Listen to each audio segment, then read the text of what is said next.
RGV కేసులో ఏం జరుగుతుంది? ఆర్జీవీ అడ్వకేట్ చెప్పిన దాంట్లో నిజాలున్నాయా? ఆర్జీవీని నిజంగా అరెస్ట్ చేసే ఛాన్స్ ఉందా?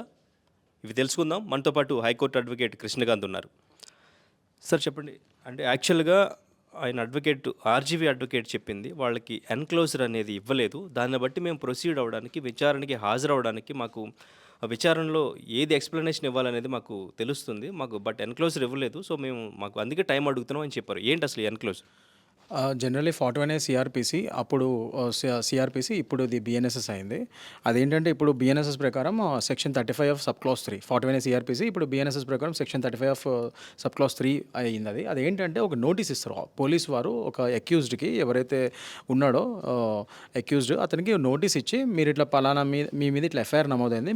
మేము పిలిచినప్పుడల్లా ఇన్వెస్టిగేషన్‌కి మీరు మాకు కోఆపరేట్ చేయాలి. మీరు ఇన్వెస్టిగేషన్‌కి రావాలి పోలీస్ స్టేషన్‌కి పలానా పోలీస్ స్టేషన్‌కి అని చెప్పి నోటీస్ ఇస్తారు.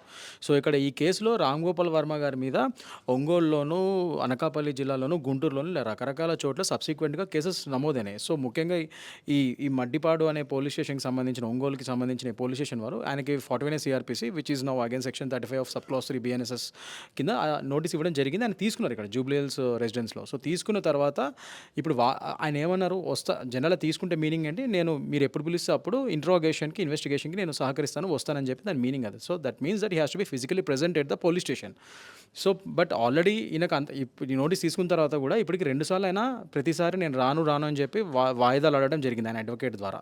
అండ్ దట్టు ఒక నోటీస్ ఇస్తున్నారు ఏంటి పోలీస్ వాళ్ళకి, superintendent of the district superintendent గారికి, ఆ police station Maddipadu police station SHO గారికి, ఆంధ్రప్రదేశ్ డిఐజీ గారికి and principal secretary of Andhra Pradesh వీళ్ళందరికీ నోటీసులు పంపిస్తున్నారు. ఏంటంటే మేము ఇట్లా ఈయన ఒక డైరెక్టర్, ఈయన ఇట్లా షూటింగ్ పని మీద బిజీగా ఉన్నారు. సో ప్రొడ్యూసర్కి నష్టమవుతుంది ఈయన ఇట్లా ఇక్కడికి వస్తే ఈ టైంలో. సో ఆ షూటింగ్ పనుల వల్ల ఈయన రాలేరు అని చెప్పి అంటున్నారు. బట్ అదంతా ఒక పార్ట్ అయితే ఈ 41 సీఆర్‌పీసీకి ఎంక్లోజర్ అని మీరు అడిగిన క్వశ్చన్, ఈ లాయర్ గారు ఎంక్లోజర్ అని ఏదైతే అడిగారో, ఎంక్లోజర్ అంటే ఏంటంటే ఆయన ఉద్దేశంలో నాకు తెలిసి is expecting the FIR copy, original complaint copy as it ఈస్గా ఏమైతే విక్టిమ్స్ డిఫాక్టో కంప్లైంట్స్ రాశారో అండ్ ఈ ఎఫ్ఐఆర్ కాపీ ఈ పోలీసులు ఏం రాశారో, ఇవన్నీ ఏమేమి సెక్షన్స్ పెట్టారు అందులో, అవన్నీ మాకు ఇందులో డీటెయిల్స్ కావాలని చెప్పి ఆయన ఉద్దేశం. బట్ ఒకటి ఏంటంటే 41 సీఆర్‌పీసీ నోటీస్కి ఎంక్లోజర్ ఇవ్వాల్సిన మ్యాండేటరీ కాదు, అది ఇవ్వాల్సిన అవసరం లేదు. కొన్ని కోర్ట్స్ ఏమడుగుతాయంటే అది కూడా ఇస్తే కొద్దిగా ట్రాన్స్పరెన్సీ మెయింటైన్ అవుతుంది కదా అని అంటారు. కానీ అన్న ఇన్స్టెన్సెస్ ఉన్నాయి. కర్ణాటక హైకోర్టు అప్పుడెప్పుడో రీసెంట్గా ఇది ఇట్స్ నాట్ మ్యాండేటరీ 41 సీఆర్‌పీసీతో మీరు ఎఫ్ఐఆర్ కాపీ ఇంకా కంప్లైంట్ కాపీ అవన్నీ ఎంక్లోజ్ చేసి విక్టిమ్ అది ఎవరైతే అక్యూజ్డ్కి ఇవ్వాలని రూల్ లేదు. ఓన్లీ 41 సీఆర్‌పీసీ ఒక్కటి ఇచ్చి దాని తర్వాత ఆయన పోలీస్ స్టేషన్కి వచ్చిన తర్వాత అక్కడ మీరు ఇవన్నీ నోటీసులు ఇవ్వచ్చు. కానీ నోటీస్ ఇచ్చేప్పుడు ఇవన్నీ ఇవ్వాల్సిన అవసరం లేదని చెప్పి రూల్ అని మ్యాండేటరీ కాదని చెప్పింది. కానీ అది ఇస్తే కొద్దిగా ట్రాన్స్పరెన్సీ మెయింటైన్ అవుతుంది కదా అని చెప్పి కర్ణాటక హైకోర్టు కూడా చెప్పడం జరిగింది. But it's not mandatory. So ఈయన ఖచ్చితంగా ఎంక్లోజర్ ఇస్తేనే ఆయన వస్తారు, మాకు ఇవ్వలేదని చెప్పి వాళ్ళ లాయర్ గారు ఏదైతే అడుగుతున్నారో ఇట్స్ నాట్ మ్యాండేటరీ. అది ఈయన నిజంగానే ఫిజికల్గా అక్కడ అటెండ్ అయ్యి పోలీస్ స్టేషన్లో అప్పుడు అడిగితే వాళ్ళు ఇచ్చేవాళ్ళు ఖచ్చితంగా. అండ్ మోస్ట్ ఇంపార్టెంట్ ఇంకోటి ఏంటంటే నేను అది ఆయన ఇచ్చిన వాళ్ళ లాయర్ గారు ఆయన తరపున ఇచ్చిన అది నోటీస్ కూడా చదవడం జరిగింది. సో అందులో కొద్దిగా ఇన్స్టెన్సెస్ చదవడం జరిగింది. He was asking for also video conference, అంటే డిజిటల్ అపియరెన్స్ అని అడుగుతున్నారు ఆయన. డిజిటల్ అపియరెన్స్ మీరు పోలీస్ ఇన్వెస్టిగేషన్ పరంగా డిజిటల్ అపియరెన్స్ అనేది చాలా రేర్ కేసెస్లో కానీ అది అవ్వదు. అది దట్టు విత్ మెజిస్ట్రేట్స్ పర్మిషన్ అవుతుంది అది. సో మామూలుగా కోర్ట్స్లోనే అక్యూజ్డ్ వీడియో కాన్ఫరెన్సెస్ ద్వారా అటెండ్ అవ్వాల్సి వస్తే దానికి కూడా ఎక్సెప్షనల్ కేసెస్లో జడ్జి అనుమతిస్తారు. అంటే ఎట్లా అంటే ఆ అక్యూజ్డ్ నిజంగా రాని పరిస్థితుల్లో కొద్దిగా ఆరోగ్య రీత్యా కానీ ఇట్లా వేరే ఇన్స్టెన్సెస్లో ఆయన రాలేని పరిస్థితులు ఉంటాయి అక్యూజ్డ్, అప్పుడు అది కూడా కొన్ని కండిషన్స్ మీద అవి అలౌ చేయొచ్చు. అదే ప్రాథమిక ఇన్వెస్టిగేషన్, పోలీస్ ఇన్వెస్టిగేషన్ అనేది ప్రాథమిక ఇన్వెస్టిగేషన్. దాంట్లోనే ఇతను ఫిజికల్గా రాను అనే దానికి అసలు జనరల్లీ అలౌ చేయడానికి ఉండదు. నేను అది క్లియర్గా అదైతే ఇవాళ చెప్దాం అనుకుంటున్నాను నేను. ఎందుకంటే బికాజ్ దీని మీద ఒక కేసు కూడా ఉంది పంజాబ్ అండ్ హర్యానా హైకోర్టు. ఇది లారెన్స్ బిష్నాయ్ తెలుసు కదా మీకు, సల్మాన్ ఖాన్కి ఎవరైతే లైఫ్ థ్రెటనింగ్ చేస్తున్నాడో అతనే ఇట్లానే పంజాబ్ హర్యానా హైకోర్టులో పిటిషన్ వేశాడు. ఏంటంటే యూపీలో ఒక కేసు మీద ఇతను ఆల్రెడీ అహ్మదాబాద్ సెంట్రల్ జైల్లో ఉన్నాడు. అక్కడి నుంచి అక్కడికి రమ్మని చెప్పారు వేరే కేసు మీద దీనికి ఇతను పిటిషన్ వేశాడు హైకోర్టులో. ఏమని వేశాడంటే నేను రాలేను, డిజిటల్ ద్వారా నేను అటెండ్ అవుతా అని చెప్పి. దానికే అప్పుడు పంజాబ్ అండ్ హర్యానా హైకోర్టు క్లియర్గా ఏం చెప్పిందంటే the PI, police investigation of an accused is a statutory right of police. అంటే అదొక క్లియర్ స్టాట్యూట్ అది. పోలీస్ వాళ్ళ హక్కు అది. నిన్ను పోలీస్ ఇన్వెస్టిగేషన్‌కి పిలిస్తే నువ్వు రావాలి. అది వాళ్ళ హక్కు. వాళ్ళు పిలిచే హక్కు ఉంది. మీరు రావాలి కూడా. దాన్ని వీడియో కాన్ఫరెన్స్ ద్వారా యూ కెనాట్ సబ్స్టిట్యూట్ థాట్. అంటే ఒక వీడియో కాన్ఫరెన్స్ ద్వారా నేను వస్తాను, నేను డైరెక్ట్‌గా రానని చెప్పి ఇలా చేయడానికి లేదు. నువ్వు ఖచ్చితంగా అటెండ్ అవ్వాల్సిందని కోర్టు చెప్పింది అప్పుడు. 2020లో పంజాబ్ అండ్ హర్యానా హైకోర్టు చెప్పింది. సో, ప్రాథమిక దర్యాప్తుకి ఖచ్చితంగా పోలీస్ ఇన్వెస్టిగేషన్‌కి మీరు ఫిజికల్‌గా ప్రెజెంట్ అవ్వాల్సిందే. నేను వీడియో కాన్ఫరెన్స్ ద్వారా వస్తా, జూమ్ మీటింగ్ ద్వారా వస్తా అంటే ఒప్పుకోరు అట్లా. కోర్టులో వన్స్ ఇదంతా చార్జ్ షీట్ ఫైల్ అయిన తర్వాత కోర్టుకి ఎప్పుడైతే ట్రయల్ వెళ్తుందో అక్కడ ఎప్పుడైనా వన్స్ ఇన్ అ వైల్ ఆయన రాలేని పరిస్థితులు ఉంటే అది కూడా జడ్జి సాటిస్ఫై అయితే అప్పుడు వీడియో కాన్ఫరెన్సెస్ కోర్టులో అలౌ చేయొచ్చు వన్స్ ఇన్ అ వైల్. అది కూడా ఎక్సెప్షనల్ సిచ్యువేషన్స్లో. అంతేగాని ప్రాథమిక దర్యాప్తుకి నేను రాను అంటే అది యాక్సెప్ట్ చేయరు. సో దాని గురించే ఈయన ఇవాళ రోజు అది వెళ్ళకపోవడం అనేది అది తప్పిదమే. సో దాని మీద అరెస్ట్ చేసే వారెంట్ ఇష్యూ ఆయన అరెస్ట్ చేసే ఛాన్సెస్ కూడా ఉంటాయి. దాని గురించి ఆయన ఇప్పుడు యాంటిసిపేటరీ బెయిల్ గురించి కూడా హైకోర్టులో మూవ్ చేసుకున్నారు అండ్ అది రేపటికి వాయిదా పడింది. సో దానికోసం ఆయన చూస్తున్నారు. So let us wait and see how it will go. Right. అయితే అంటే ఈ సోషల్ మీడియాలో ఈ విమర్శలు, వ్యక్తిగత విమర్శలు, అబ్యూజ్డ్ కంటెంట్ కానీ ఇటువంటివి చేసేవారికి ఎటువంటి సెక్షన్లు పెట్టే ఛాన్సెస్ ఉంటాయి ఎక్కువ?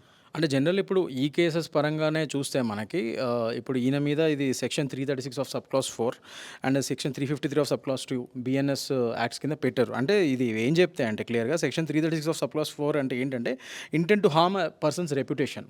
ఒక పర్సన్ రెప్యుటేషన్ని నువ్వు హార్మ్ చేయదలుచుకున్నావు అని క్లియర్ ఇంటెంట్ ఉంటే ఆ సెక్షన్ పెడతారు. దానికి ఏంటంటే శిక్షణ స్మృతి ఒక 3 years పడుతుంది ఇంప్రిజన్మెంట్ ఒకవేళ ప్రూవ్ అయితే.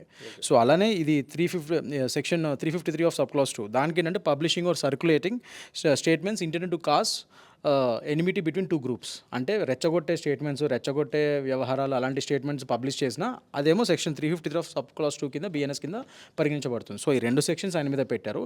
వీటితో పాటు section 67 of IT act 2000 section 67 of IT act ఇది ఏం చెప్తుందంటే క్లియర్గా పబ్లిషింగ్ ఆర్ ట్రాన్స్మిటింగ్ ఒబ్సీన్ కంటెంట్. అంటే ఆయన ట్విట్టర్లో అక్కడెక్కడ పవన్ కళ్యాణ్ గారి మీద, చంద్రబాబు నాయుడు గారి మీద, వీళ్ళందరి మీద, లోకేష్ గారి మీద ఒక అబ్సీన్ కంటెంట్ ఫోటోస్ మార్ఫ్ చేసి పెట్టినట్టు అలిగేషన్స్ ఉన్నాయి. సో దాని పరంగా ఆయన మీద సెక్షన్ 67 ఆఫ్ ఐటీ యాక్ట్ కూడా వేశారనమాట. సో ఈ 3 సెక్షన్స్ ప్రధానంగా పెట్టారు. జనరల్లీ ఎక్కువగా ఈ సెక్షన్సే పెడతా ఉంటారు. ఈ సోషల్ మీడియా పరంగా కానీ statements defamatory or slandering statements ఇస్తుంటే సోషల్ మీడియా ద్వారా కానీ ఎనీ అదర్ మీడియం ద్వారా కానీ ఇలాంటి సెక్షన్స్ పెడతారు.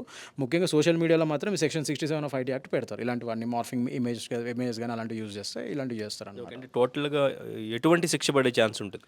ఇవన్నీ సెక్షన్స్కి maximum imprisonment up to 3 years అది and also fine or else sometimes 2 వేస్తారు. సో శిక్షలు పెద్దగా ఏం లేవు దీనికి. But the thing is that about the slandering part. అంటే ఇష్టం వచ్చినట్టుగా జస్ట్ బికాజ్ నాకు ఆర్టికల్ 19 ప్రకారం నాకు ఫ్రీడమ్ ఆఫ్ స్పీచ్ ఉంది కదా అని చెప్పి నేను ఏది పడితే అది మాట్లాడతా అంటే కుదరదు. అట్ ద సేమ్ టైం దాంట్లో ఫ్రీడమ్ ఆఫ్ స్పీచ్ కూడా ఒక పరిమితి వరకే. మీరు ఇష్టం వచ్చినట్టుగా నేను మాట్లాడతాను, పలానా వ్యక్తి పర్సనల్గా నేను తిడతాను, పర్సనల్గా దూషిస్తాను, వాళ్ళ పర్సనల్ ప్రైవేట్ స్పేస్లోకి నేను వెళ్తాను, దూషిస్తాను అంటే that will again come to become an offence. డెఫినెట్గా దాని మీద ప్రాసిక్యూషన్ అవుతారు, వాళ్ళు శిక్షార్హులు అవుతారు అలాంటివి ప్రూవ్ అయితే. సో డెఫినెట్గా ఫ్రీడమ్ ఆఫ్ స్పీచ్కి కూడా ఒక లిమిట్ ఉంటుంది. ఇలాంటి కేసెస్ ముఖ్యంగా మనకి ఇలాంటి celebrity and high held persons ఇలాంటి పనులు చేస్తున్నప్పుడు ముఖ్యంగా మనం పదే చూసుకునేది అదే ఏంటంటే చట్టం ఎవరికైనా ఒకటే, చట్టం ఎవరికి చుట్టం కాదు. సో ఎవరు చేసినా ఎలాంటి చేసినా స్లాండరింగ్ అనేది తప్పు. ఎవరు పడితే వాళ్ళు ఇష్టం వచ్చినట్టుగా ఫ్రీడమ్ ఆఫ్ స్పీచ్ ఉంది కదా అని ఎక్కడ పడితే అక్కడ పబ్లిక్ మీడియంస్లోను సోషల్ మీడియాలోను ఎక్కడ పడితే అక్కడ నేను పోస్ట్ చేస్తాను, ట్విట్టర్లో చెప్తాను, అది చెప్తాను అంటే అది కుదరదు. It comes under slandering and it will be serious defamation cases. Criminal and civil 2 suits కూడా వాళ్ళ మీద ఫైల్ చేయొచ్చు. ఇప్పుడు ఈ పవన్ కళ్యాణ్ గారు, చంద్రబాబు నాయుడు గారు తలుచుకుంటే ఆయన మీద డిఫమేషన్ సూట్స్ కూడా వేయచ్చు. జస్ట్ లైక్ మన రీసెంట్గా వేరే ఒక పొలిటికల్ ఇష్యూ ఇక్కడ తెలంగాణ ఎట్లా అయిందో అదేవిధంగా వాళ్ళు ఎట్లయితే వేసారో అదేవిధంగా చంద్రబాబు నాయుడు గారు, పవన్ కళ్యాణ్ గారు తలుచుకుంటే వాళ్ళు కూడా పర్సనల్గా డిఫమేషన్ సూట్స్ వేయచ్చు. ఈయన మీద క్రిమినల్ డిఫమేషన్ కేసు వేయచ్చు, ప్లస్ సివిల్ డిఫమేషన్ సూట్ వేయచ్చు, అవి వేయచ్చు.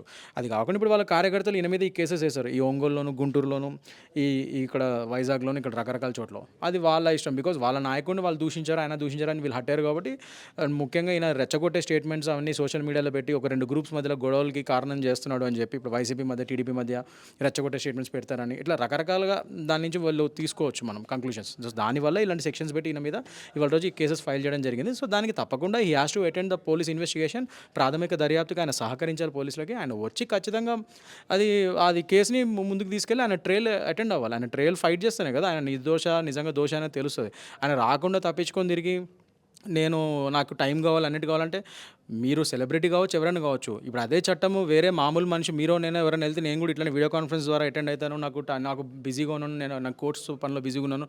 లేకపోతే నేను బయట నా జర్నలిజం పని మీద నేను వేరే ఊరేళ్ళని నేను రానని చెప్తే ఊరుకుంటుందా? ఊరుకోదు. మరి చట్టం అందరికీ ఒకటే. మీకు మాత్రం ఎందుకు ఒప్పుకోవాలి కోర్టు? సో డెఫినెట్లీ జనరల్లీ నాకు తెలిసినంత వరకు అయితే ఇలాంటి విషయాల్లో పోలీస్ వాళ్ళు కంపల్సరీ ఇది నాకు తెలిసి వారెంట్ ఇష్యూ అవుతుంది. ఆయన కనుక రాకపోతే ఇష్యూ అయినప్పుడు డెఫినెట్లీ ఆయన అరెస్ట్ చేసే ఛాన్సెస్ ఉంటాయి. సో అందుకనే డెఫినెట్గా వాళ్ళు అప్పుడు అరెస్ట్ అయినప్పుడు అంటే వారెంట్ ఇష్యూ అయినప్పుడు మళ్ళీ ఆయనకి రీకాల్కి ఆయన లాయర్ కోర్టులో రీకాల్కి వేసుకునే హక్కు కూడా ఉంది. సో ఆయన రైట్స్ ఆయనకు ఉన్నాయి. At the same time police వాళ్ళకు కూడా వాళ్ళ స్టాట్యుటరీ రైట్స్ వాళ్ళకు ఉన్నాయి. Definitely he has to attend physically, not through video conferences. Right. అయితే ఈ సోషల్ మీడియా పోస్టులకు సంబంధించి ఒక టైం పీరియడ్ అయితే ఉంటుంది. ఎప్పుడో జరిగింది, ఎప్పుడో జరిగిపోయిన దానికి ఇప్పుడు కేసు ఫైల్ చేస్తాను, ఇప్పుడు అరెస్ట్ చేస్తానంటే కుదరదు. దానికి ఒక టైం పీరియడ్, ఒక పరిమితి ఉంటుంది అని కూడా అంటున్నారు. అది ఎంతవరకు కరెక్ట్? అది డిపెండ్స్ అండి. Depends upon the cases and the gravity of the case అది. ఇప్పుడు ఒకటేంటంటే ఇప్పుడు నేనున్నాను. నేను చూడలేదు లేదా ట్వీట్ పలానా ట్వీట్ చూడలేదు ఏదో అనుకోవచ్చు. బట్ ఇప్పుడు ఏంటంటే ఇప్పుడు ఒక విధంగా అది మళ్ళీ ఈయన ఏమన్నా అభ్యంతరకరమైన ట్వీట్స్ మళ్ళీ ఏమైనా పెడుతున్నాడు అనుకోండి, అప్పుడు ఆ పాతవి కూడా మనం తవ్వి తీయచ్చు. అంతే కదా.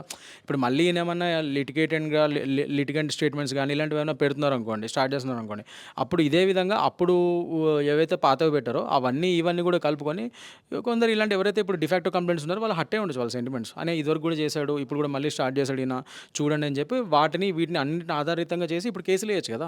కేవలం పాతది అప్పుడు ఎప్పుడో వేసారని చెప్పి ఇప్పుడు కేసు వేయడానికన్నా లేదు. What ever it is okay, సరే పాతది ఇప్పుడు దానికి ఇప్పుడు ఇంత లేట్గా ఎందుకు ఫైల్ చేస్తున్నారు, అది ఎప్పుడో అయిన దానికి ఇప్పుడు ఎందుకు వీళ్ళు రియాక్ట్ అవుతున్నారు అంటే then comment fight in the court. అదే విషయం మీరు కోర్టుకు వచ్చి చెప్పండి. రేపటి రోజు come to the trial, come to the investigation, as the same question to the police. మీరు అటెండ్ అయితేనే కదా ఇవన్నీ తెలుస్తాయి. మరి మీరు అదే క్వశ్చన్ పోలీసులను అడగండి. నెక్స్ట్ ఛార్జ్ షీట్ ఫైల్ ముందుకెళ్తే మీ లాయర్ ద్వారా అది అడిగిపోయండి, ప్రాసిక్యూషన్కి ఫేస్ చేయండి. మీరు అవే క్వశ్చన్స్ మీ లాయర్ అడుగుతాడు కదా. సో న్యాయం మీరు ఉందనుకుంటే మీ వైపున మీరు అదే క్వశ్చన్ క్లియర్గా ధైర్యంగా వచ్చి ట్రయల్ అటెండ్ అవ్వాలి కదా రేపటి రోజు. అంతేగాని మీరు ప్రాథమిక ఇన్వెస్టిగేషన్కే మీరు సహకరించినప్పుడు ఎప్పుడో అయింది, ఇక్కడ అయింది, అదే అయింది, ఎన్క్లోజర్ ఇవ్వలేదని చెప్పి ఈ కుంటి సాకులని చెప్పి your evading the 41A CRPC notice and you're evading everything and you're evading the investigation process and you're clearly it's an abuse of law. It's a clearly abuse of law using your high-handed power and your society status. So మీరు abuse of law చేస్తున్నారు, లా ప్రొసీజర్స్ని abuse చేస్తున్నారు క్లియర్గా.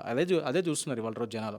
మీరు నిజంగా న్యాయం ఉంది మీ వైపున అనుకుంటే మీరు వచ్చి అటెండ్ మరి పోలీస్ ఇన్వెస్టిగేషన్ సహకరించండి, మీరు నిర్దోషం నిరూపించుకోండి. అదే కదా మీరు నిజంగా ఫైనల్లీ అంటే ఇది పెద్ద మేజర్ ఇష్యూ ఏం కాదు, ఈయన మర్డర్ చేయలేదు, అత్యాచారం ఏం చేయలేదు, పోలీసులు స్టేట్ దాటుకుని వచ్చి ఇలా చేయాల్సిన అవసరమే ఉంది దీనికి అని చెప్పేసి కూడా ఆయన కామెంట్ చేయడం జరిగింది. ఇది మేజర్ ఇష్యూవా చిన్న ఇష్యూ అనేది కాదండి. అట్ ద సేమ్ టైం ఇది మేజర్ ఇష్యూ కాదంటున్నారు, మర్డర్ కాదు అది ఇది అంటున్నారు. అట్ ద సేమ్ టైం మరి ఈయన ఒక మామూలు మనిషి ఇది అన్నట్టుగా మాట్లాడుతున్నాడు ఆయన. మరి అలాంటప్పుడు మరి మీరు వీడియో కాన్ఫరెన్స్లో ఎందుకు కొడుతున్నారు? మీరు కూడా మామూలు అందరి జనాలకి మామూలుగా వచ్చి అటెండ్ అయ్యి 41 CRPCలో వాళ్ళేం అరెస్ట్ చేయరు. వాళ్ళు నోటీస్ ఇచ్చారంటేనే మిమ్మల్ని అరెస్ట్ చేయము. మీరు ఇన్వెస్టిగేషన్కి మేము పిలిచినప్పుడు వస్తే మిమ్మల్ని అరెస్ట్ చేయము. మీరు ఇన్వెస్టిగేషన్ టైంకి వస్తే మేము అరెస్ట్ చేయమనేది 41A CRPC అదే ఇచ్చారని. అరెస్ట్ చేయనని చెప్తున్నప్పుడు ఈయన ఎందుకు భయపడి తిరుగుతున్నాడు, ఎందుకు అవాయిడ్ చేస్తున్నాడు అవన్నీ ఇన్వెస్టిగేషన్కి? సో ఈ చిన్న విషయాన్ని వీళ్ళు ఎందుకు పెద్ద చేస్తున్నారు అంటున్నారు. మరి ఈయన కూడా ఇది చిన్న విషయం అని అంటున్నప్పుడు రావడానికి ఏమైంది? నేను కూడా అదే రివర్స్లో అడుగుతున్నాను. చిన్న విషయం అని మీరే అంటున్నారు, వేరే స్టేట్కి వచ్చి మరి అరెస్ట్ చేయడానికి ట్రై చేస్తున్నారని మీరు అంటున్నారు. మరి చిన్న విషయం అని నువ్వు నమ్మినప్పుడు మరి ఇన్వెస్టిగేషన్కి రావడానికి ప్రాబ్లం ఏంటి? ఒక నిమిషం, ఫస్ట్ది ఎట్లాగో మీరు ఎగ్గొట్టారు ఏదో రీజన్ చెప్పి, ఇప్పుడు సెకండ్ టైం కూడా అదే రీజన్ చెప్తున్నారు కదా. ఒకసారి వచ్చి పర్సనల్గా ఫిజికల్గా ప్రెజెంటే సార్ ఇది నాకు ఇప్పుడైతే వచ్చాను, మళ్ళీ నెక్స్ట్ టైం ఏమైనా ఉంటే మాత్రం వీడియో కాన్ఫరెన్స్ ద్వారా ఎలా చేయగలుగుతున్నా పోనీ మీరు పోలీసుని రిక్వెస్ట్ చేసుకోవచ్చు కదా. అది పోలీసులు కూడా ఎలా చేస్తే పోనీ ఓకే అని చెప్తే చేయొచ్చు కదా, వాళ్ళు కూడా ఒప్పుకోవచ్చు కదా. మీరు ఫిజికల్గా ప్రెజెంటే అడిగితే వేరే, మీరే అంటున్నారు చిన్న కేసు అని. మరి మీరు ఎందుకు రాలేకపోతున్నారు, భయపడుతున్నారు ఎందుకు? మరి యాంటిసిపేటరీ బెయిల్స్ ముందే హైకోర్టుకి మూవ్ చేసుకుని అక్కడ మూవ్ చేసుకొని ఇవన్నీ ఎందుకు చేస్తున్నారు? రేపు హియరింగ్ ఉంది మంగళవారం మరి హైకోర్టులో, మరి బ్యాచ్ ఫైలింగ్ చేస్తారు అయినది. మరి ఇవన్నీ ఎందుకు చేస్తున్నారు?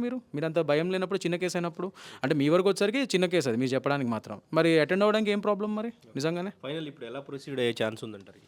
ఇందులో ఏం లేదండి. At the end of the day these are the allegations on him. ఆయన వచ్చి వాటిని పోలీస్ ఇన్వెస్టిగేషన్కి సహకరించాలి, లేదంటే ఒకవేళ అరెస్ట్ అయితే బెయిల్ అప్లై చేసుకోవాలి. What ever it is, once if the bail apply అయిన బెయిల్ ఒకవేళ అరెస్ట్ చేసినా కూడా మాక్సిమం 14 days రిమాండ్ ఉంటుంది. దాని తర్వాత బెయిల్ వస్తుంది, దాని తర్వాత బయటకు వస్తారు, దాని తర్వాత ఛార్జ్ షీట్ ఫైల్ అవుతుంది. ఇంకా వాట్ ఎవర్ ఇట్ ఈస్ ఈయన కోర్టులో తేల్చుకుంటారు కేసు ముందుకు పోతే. లేదు ఒకవేళ దీంట్లో పసలేదు కేసులో అనుకుంటే మెజిస్ట్రేట్ గారే చూసి దాని ప్రకారం డిస్మిస్ కూడా చేసే ఛాన్సెస్ ఉంటుంది. ఈయన ఎట్లాగో ఇప్పుడు దీన్ని క్వాష్ చేసుకున్నారు హైకోర్టులో. సో ఒకవేళ క్వాష్ నిజంగా ఆయన వాళ్ళు అడ్మిట్ చేస్తే అది క్వాష్ అయిపోతుంది. బట్ మ్యాక్సిమం ఇది క్వాష్ చేయలేము, ఇది మీరు బెయిల్ అప్లై చేసుకుంటే హైకోర్టు కూడా చెప్పడం జరిగింది. సో ఈ కేసు క్వాష్ అయ్యే ఛాన్స్ అయితే లేదు. సో మ్యాక్సిమం ఈయన బెయిల్ అప్లై చేసుకుంటారు. దాని తర్వాత ఈయన బెయిల్ మీద వచ్చిన తర్వాత ఇది కేసు ఛార్జ్ షీట్ ఫైల్ అయిన తర్వాత ఇవన్నీ ఈయన కోర్టులో తెచ్చుకోవాల్సి వస్తుంది. నా ఉద్దేశం అయితే నాకు తెలిసినంత వరకు definitely has to fight the trial in the courts. Yeah, thank you. మరిన్ని వీడియోస్ కోసం ఛానల్ ని సబ్స్క్రైబ్ చేయండి. లేటెస్ట్ అప్డేట్స్ కోసం వాట్సాప్ ఛానల్ ని ఫాలో అవ్వండి. అండ్ లింక్ డిస్క్రిప్షన్ లో ఉంది.